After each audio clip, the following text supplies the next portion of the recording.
বেগম খালেদা জিয়ার শারীরিক অবস্থা নিয়ে সবশেষ তথ্য জানাতে আমাদের সঙ্গে যুক্ত হচ্ছেন সহকর্মী জান্নাতুল মোহনা। মোহনা, সবশেষ কি তথ্য রয়েছে আপনার কাছে, বিস্তারিত জানান।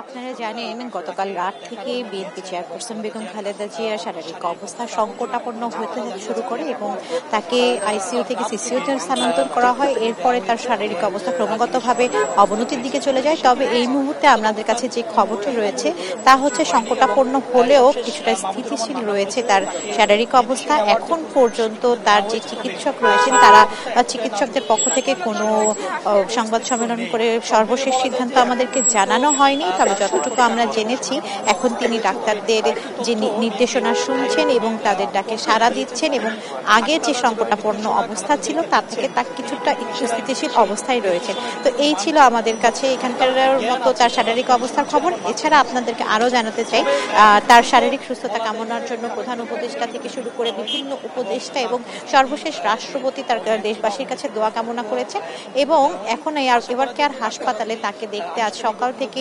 উপদেষ্টা থেকে শুরু করে বিভিন্ন দলের রাজনৈতিক দলের এনসিপি নেতৃবৃন্দ এসেছেন এবং সেই সাথে তার বিএনপির যে নেতৃবৃন্দ রয়েছে যুবদল ছাত্রদল থেকে শুরু করে উচ্চ পর্যায়ের যে নেতৃবৃন্দ তারাও আছেন এবং তাকে দেখার জন্য তারা এবার কেয়ার হাসপাতালে গিয়েছেন এবং সেখান থেকে এসে তারাও জানিয়েছেন যে সংকটাপন্ন অবস্থা হলো এখন কিছুটা স্থিতিশীল রয়েছে এবং দেশবাসীর কাছে তারা বেগম খালেদা জিয়ার জন্য দোয়া প্রার্থনা করেছেন।